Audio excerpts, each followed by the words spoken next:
A very warm welcome to NHK Newsline. It's noon on Friday in Tokyo. I'm Miki Yamamoto. U.S. President Donald Trump says he is going to slap tariffs on steel and aluminum imports. The plan is generating praise from domestic producers, but criticism from international trade partners. Let's get all the details from Rami Melagard, who joins us from Business. Rami, this is sending ripples across markets. Give us the picture. Definitely, Mickey. We're seeing that for the U.S. markets and the markets here. I'll come to that in a second, of course. Now, there are key concerns from key partners such as China and Japan. Now, China sells huge amounts of steel and aluminum to the U.S., and Trump says that drives down prices. It'll be 25% for steel. It'll be 10% for aluminum. And it'll be for a long period of time. They've been very unfairly treated. Trump told industry officials that he will sign an executive order next week. He's relying on the rarely used Section 232 of the Trade Expansion Act that allows restrictions on imports for reasons of national security. The American Iron and Steel Institute has welcomed the plan. It says steel imports surged 15% last year due to government subsidies around the world causing overproduction. It says about 1/4 of the domestic steel capacity is not being used, costing thousands of jobs. Trump says the move will bring those jobs back, but critics say it'll hurt other U.S. industries that rely on steel from abroad, and in the long run, it could hurt more than it helps. Trump's tariff plan has generated some criticism. The new chairman of the Fed, Jerome Powell, told a Senate committee that raising tariffs is not the best policy. He said it would be better to implement measures that directly help those suffering negative effects from trade. The European Commission President, Jean-Paul Juncker, said Europe will not sit idly by as it is hit with what he calls unfair measures that put thousands of European jobs at risk. Canadian Foreign Affairs Minister Chrystia Freeland called the trade restrictions on Canadian steel and aluminum absolutely unacceptable. Both Juncker and Freeland said they'll take responsive measures to defend trade interests and workers. Now, Japan's Trade Minister Hiroshige Seko says the big picture of Trump's plan is not yet clear, such as which countries will be affected. I believe that steel and aluminum imports from Japan, a U.S. ally, would never pose a threat to U.S. security. I hope to convey that message to the U.S. Seko indicated that he plans to ask the U.S. to exclude Japan from the proposed tariffs. And getting a check on the market reaction, shares in the U.S. tumbled and Tokyo stocks pretty much followed suit. The Nikkei average has plunged more than 600 points so far. Many investors fear Trump's tariffs could spark a trade war and put the brakes on global economic growth. For more on how markets in Japan and Asia are reacting, we go live to our NHK Market studio. Our business reporter John Ledoux has been watching all the action for us. John, quite a sell-off. Yeah, it's not a pretty picture so far this morning, Ramin. We're seeing sell-offs not only for the Nikkei, but across the Asia-Pacific region. Let's start right there. Look at the trends across the region now. A sea of red, as you could see there. Shanghai Composite is not doing that bad, down about 0.2%, but Hong Kong down 1.4%. Now, the question on many traders' minds going forward is how China will react to the tariffs as the country heads into the People's Congress meetings next week. Now, meanwhile, Tokyo's Nikkei has ended the morning session on the last trading day of the week, down 2.9%, 21,097. Broader topics also sharply lower. Only a handful of stocks on the Nikkei 225 have seen any gains this morning. Almost all shares are down. Stocks related to steel and metal leading the losses today as traders brace for a potential trade war, not just with the world's two largest economies, but also Europe and Canada. Now, Nippon Steel, Sumitomo Metal, Kobe Steel sharply lower, as you can see there. Now, car makers are being hit by the stronger yen, and a higher tariffs on steel could hurt their bottom lines and their profits. Of course, so Toyota and Honda suffering heavy losses, that you can see there. On to currencies. Investors are flocking to the safe haven yen amid the global sell-off of stocks. The dollar fell below the 106 yen level briefly for the first time in 2 weeks. We will have another report for you in a few hours, Ramin. Tokyo stocks getting the biggest hits there, John. Thank you very much indeed. John Ledoux reporting live from our NHK Market studio. President Trump met leaders of the steel and aluminum industries and announced he intends to impose new tariffs on imports of steel and aluminum into the U.S. The move is intended to help U.S. companies and would see a 25% tariff on steel imports and 10% tariffs on aluminum. From the White House Cabinet Room, this is 10 Minutes.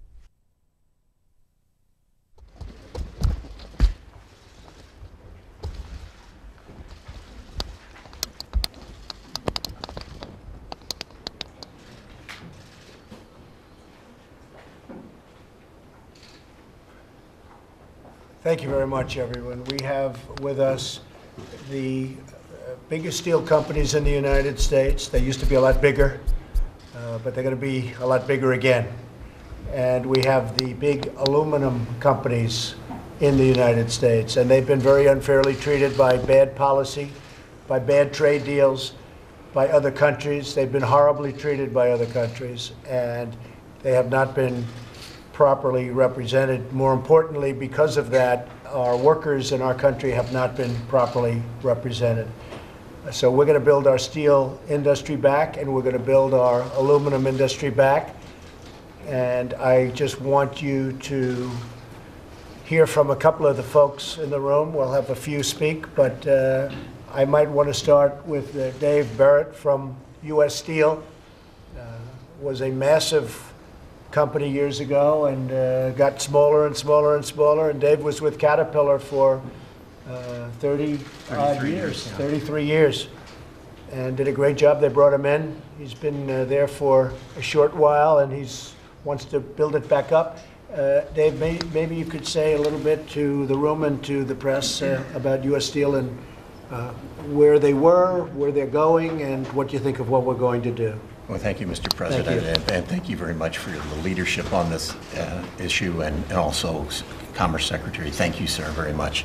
This is vital to the interests of the United States. This is our moment, and it's really important that we get this right. The alternatives that Commerce Secretary presented were all good alternatives, and we trust your judgment in terms of the ones to be selected. We believe that the leadership that this administration has shown on tax reform is simply outstanding. The elimination of bureaucracy is simply outstanding. We trust your judgment on this issue, and having been somebody that has global views and believes in free trade, we know when it's completely unfair. We are not protectionists. We want a level playing field. It's for our employees to support our customers. And when we get this right, it will be great for the United States of America. We have to get this done. And for your company and for your workers and for so much else, even the security of our own nation. Absolutely. You like the tariffs that we're talking about. You like the tariffs where there won't be dumping on our country. What they do is they dump massive amounts of product in our country, and it just kills, it destroys our companies and our jobs. And that's been happening for so many years, and we are not the beneficiary. You feel tariffs are the answer? Yes, sir. The transshipments that go on, which you're well aware of, we call it the whack-a-mole game. It's time for whack-a-mole to end. It's time for some fairness here. It's past time. Thank you. People have no idea how badly our country has been treated by other countries, by people representing us that didn't have a clue. Or if they did, then they should be ashamed of themselves, because they've destroyed the steel industry, they've destroyed the aluminum industry and other industries, frankly. When you look at all the plants, the car plants, automobile plants that moved down to Mexico for no reason whatsoever, except we didn't know what we were doing. So we're bringing it all back. John, could I ask you to say a few words? Absolutely. We believe very strongly. First of all, thank you for the work that you've done as the Secretary. We appreciate all the work that's been done on this issue. We believe very strongly that it's time for decisive and meaningful action to stem the flood of illegally traded imports into this country. And we are counting on the administration to fulfill the promises that were made and to give us that level playing field to compete. We are confident. We have 25,000 teammates that I always say we're confident if they are given a level playing field, they will outcompete any company in any country in the world. All we want is a level playing field. And today we're not getting that. The cheating is phenomenal. The amount of circumvention that takes place is incredible. Just look at last year. Last year, Mr. President, The imports increased 15% in 2017 over 2016. Once we initiated the beginning of the 232, other countries saw this as the need to get in before it went into effect. So what we're asking for today is fast action and action that will last. Well, you know, I tell the story that a couple of months ago we put tariffs on washing machines coming into the country because they were dumping the machines all over the place. And we had lost our manufacturing abilities for washing machines. Now we have plants being built, put a 30% tariff on, and we have plants being built, and nobody's seen that in many, many years, and it's happening at a rapid pace. Same thing with the solar panels. We had 32 companies, of which 30 of them were out of business. They were closed. And the 2 were on mouth-to-mouth resuscitation. They were finished. They were going to close pretty quickly. And now the 2 are doing much better, and they're talking about opening 7 or 8 of the old plants that were closed. And they weren't even so old, solar panels. So a lot of good things can happen. The fact is we weren't treated, and we haven't been treated fairly by other countries. But I don't blame the other countries. When I was in China, I said, listen, President Xi, I have a lot of respect for President Xi. I said, I don't blame you. If you're able to get away with making almost $500 billion a year off of our country, how could I blame you? Somebody agreed to these deals. And those people should be ashamed of themselves, what they've let happen.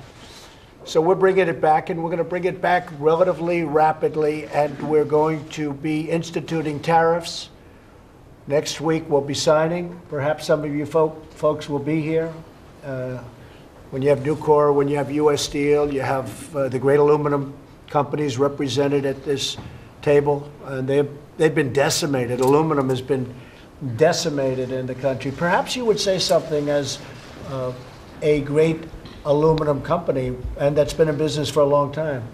How about Thank you, Mr. President. Thank you. Thank you, Mr. President. Thank you, Secretary Ross, and the other members here, Secretary Mitchell. We're in a situation where competing unfairly has meant that there's been capital depletion in our business, a lack of investment, and that lack of investment is reflected in a loss of jobs in America. And it's all been a matter of unfair competition. And we need a level playing field, or we're going to lose our manufacturing infrastructure and the national security issues that surround having a vibrant, capable manufacturing sector. Okay, we're going to take care of the situation, okay? So steel and aluminum, we'll see a lot of good things happen. We're going to have new jobs popping up. We're going to have much more vibrant companies, and then the rest is going to be up to management to make them truly great. If you could ever make U.S. Steel like it used to be, we'd be very happy, and I actually think it's possible. But you have a long way to go. I remember when I was growing up, U.S. Steel, that was the ultimate company. And today you have so many closed plants. And the NAFTA deal was a disaster for our country. The WTO has been a disaster for this country, for our country. In fact, the rise of China economically was, if you look at it, directly equal to the date of the opening of the World Trade Organization. It has been great for China and terrible for the United States, and great for other countries, but terrible for the United States. So we're talking about it, and 2 of the groups that I want to do some very fast action will probably have everything completed by next week. We'll be imposing tariffs on steel imports and tariffs on aluminum imports. And you're going to see a lot of good things happen. You're going to see expansions of the companies. I know that, David, you said you'd be expanding. Tim, I know you said you were expanding. You're all, pretty much all of you will immediately be expanding if we give you that level playing field, if we give you that help. And you're going to hire more workers, and your workers are going to be very happy. They're going to be very, very happy. And again, what's been allowed to go on for decades is disgraceful. It's disgraceful. And when it comes to a time when our country can't make aluminum and steel, and somebody said it before, and I will tell you, you almost don't have much of a country. Because without steel and aluminum, your country's not the same. And we need it. We need it even for defense, if you think. I mean, we need it for defense. We need great steel makers, great aluminum makers for defense. So we'll probably see you sometime next week. We'll be signing it in, and you will have protection for the first time in a long while. And you got to regrow your industries. That's all I'm asking. You have to regrow your industries. Mr. Secretary, thank you very much for being here. We appreciate it. Mr. Secretary, thank you very much. And we'll see you next week. Thank you, everybody. Thank you very much. Thank you. Unlimited period. Unlimited. It'll be 25% for steel. It'll be 10% for aluminum. And it'll be for a long period of time. Thanks, guys. Thank you very much, everybody. Thank you. Thank you very much. Thank you. Thank you. Anything on Russia over leaving? Thanks for coming. Thanks, guys. 25 for steel and 10 for aluminum. 25 for steel, 10 You for decided that? Yes. Okay. It's being written now. Thank you, sir. Thank you. For a limited period, you said? Yes, it's being written now.